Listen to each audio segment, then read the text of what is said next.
can see what I'm doing, yet I don't want to be too far away because I want him to know who I am. I also try to get near that cute girl so that I can impress her with my wit.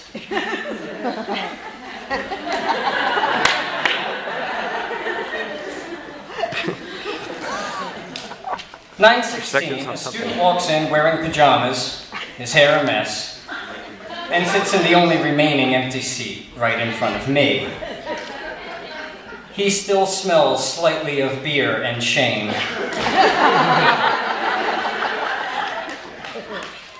9:18, the professor writes the assigned readings on the board. He misspells one of the titles. Feeling superior, I point this out to the cute girl, who is unimpressed. 9:20, lecture begins.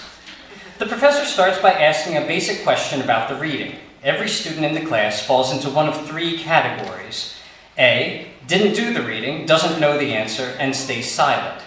B, did do the reading, but late at night, doesn't remember the answer, and stays silent. C, did the reading, understood it, but is afraid of being seen by a nerd, and stays silent. 9:22.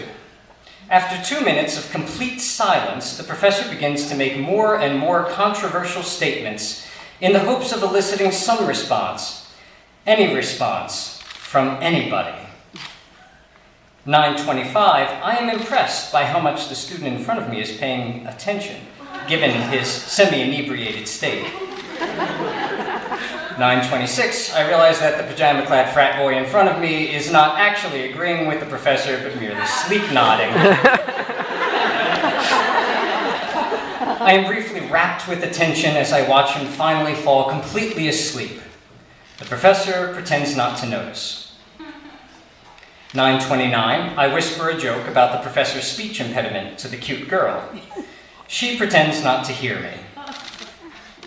9:30, the professor claims that Shakespeare's plays were actually written by Sarah Palin, using the name Sir Francis Bacon to avoid being drafted in Vietnam. A hand goes up.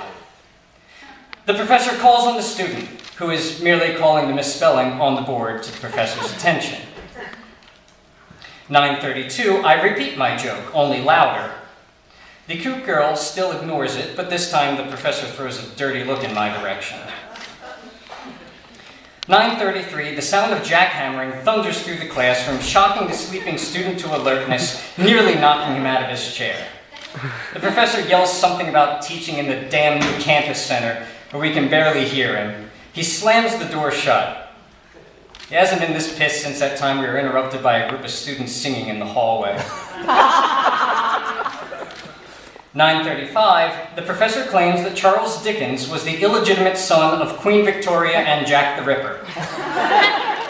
5 heads nod in agreement as I write this fact into their notes. Oh, God. I look at my watch, half the class gone. 9:37, to relieve boredom, I spend 1 minute taking my pulse. 9:38, 84, I am still alive but probably need exercise. The cute girl looks at me strangely. 9:40, the professor claims that commas are, quote, an instrument of the devil, and that the semicolon is God's favored punctuation.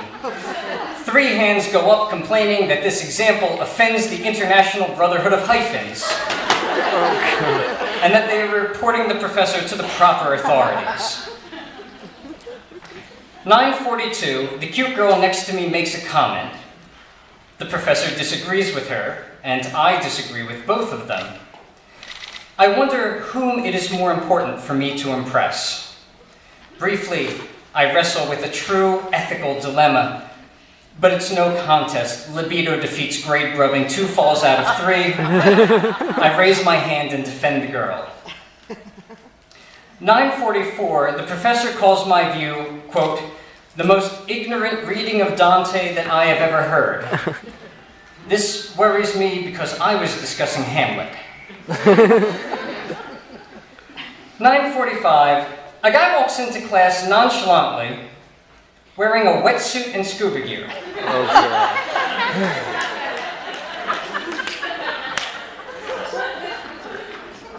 No explanation is offered.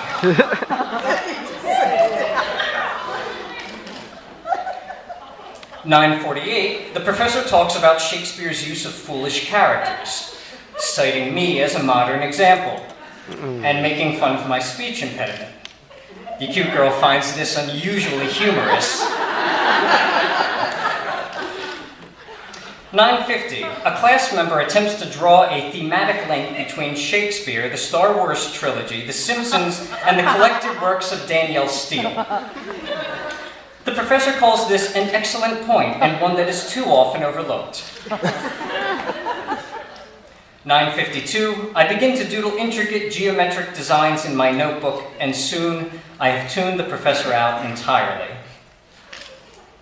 9:55, the phrase midterm exam next class snaps me back into the real world.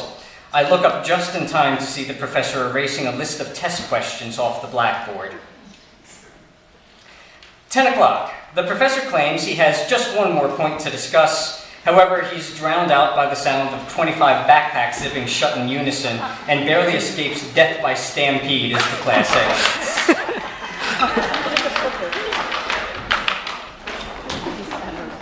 Absolutely.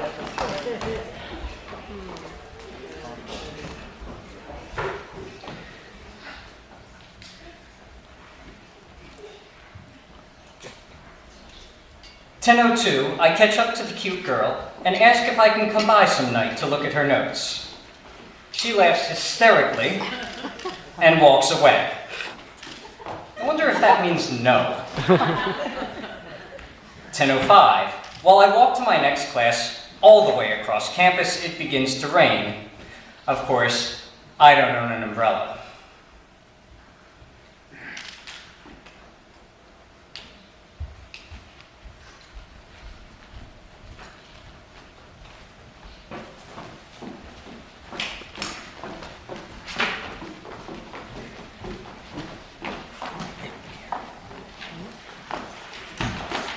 "10:10 and 1 second. I enter my next class sopping wet and 1 second late. The professor screams at me for not taking her class seriously enough.